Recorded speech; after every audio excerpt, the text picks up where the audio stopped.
Kuster for 5 minutes. Thank you, Mr. Chairman, and thank you for holding this hearing. I want to thank all of the guests in the audience and my colleagues for addressing Alzheimer's. This was something that we lived with in our family, and I appreciate your advocacy. I'm going to turn to a different topic. I'm glad to see that my bill, the PBM Accountability Act, was included for discussion. I want to thank the chair. It's great to work with you, Chairman Guthrie and Ranking Member Eshoo and Congressman Buddy Carter to introduce this legislation that brings transparency to pharmacy benefit manager operations and lowers costs for patients. Administrator Brooks-LaSure, thank you so much for your testimony. I'd like to focus on the challenges facing the Medicaid program, particularly the unwinding process and the threat from our colleagues on the other side of the aisle of work requirements. In the past 3 years, Medicaid enrollment has grown substantially, and the number of uninsured Americans, fortunately, has dropped.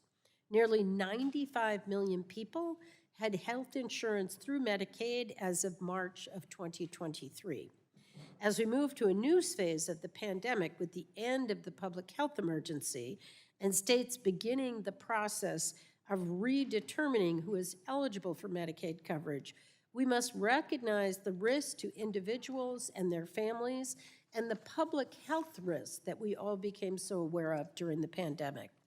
Estimates find that as many as 15 million Americans could lose health insurance coverage because of these redeterminations, including 6.8 million who would still be eligible for coverage and incorrectly lose their Medicaid.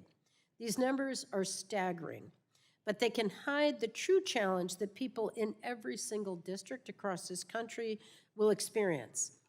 Picture a family who loses coverage and is unable to access care. Preventative services, behavioral health care, necessary medications, because of factors completely outside their control. 6.8 million people will have an experience where logistics lead to them getting kicked off the Medicaid rolls, whether it be agency staffing, shortages, low electronic renewal rates, or outreach barriers.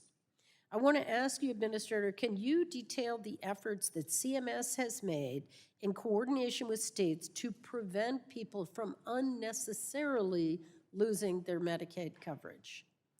Thank you so much for highlighting how important of an issue it is for us to make sure we hold on to the millions of people who have coverage in the Medicaid program. If we've learned anything over the last couple of years, it's how important it is that everyone has access to affordable health care in this country. It's important for the individuals themselves, their families, and for all of us to be safe and secure.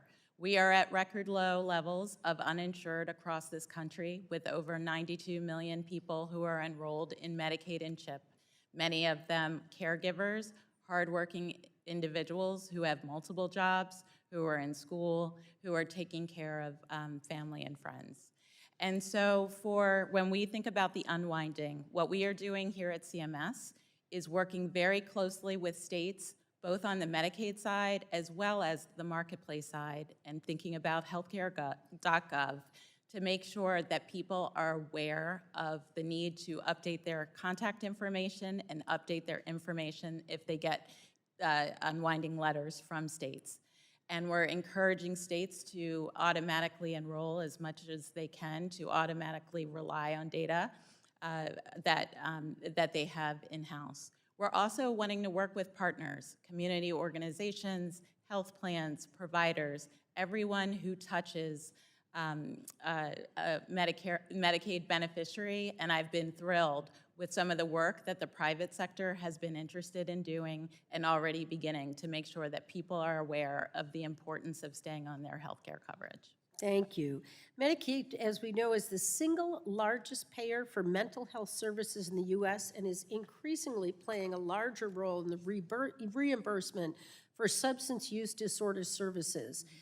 My time is very short, but I'm very concerned that recent analysis shows that the work requirement in a Medicaid program would jeopardize access to care for 21 million people, leaving millions without critical coverage when seeking mental health and recovery. Would instituting Medicaid work requirements affect how patients and communities respond? What we have found over time is that whenever we put up red tape barriers to people being able to enroll in coverage, Our time is it expired. I don't know affects if 5 minutes up.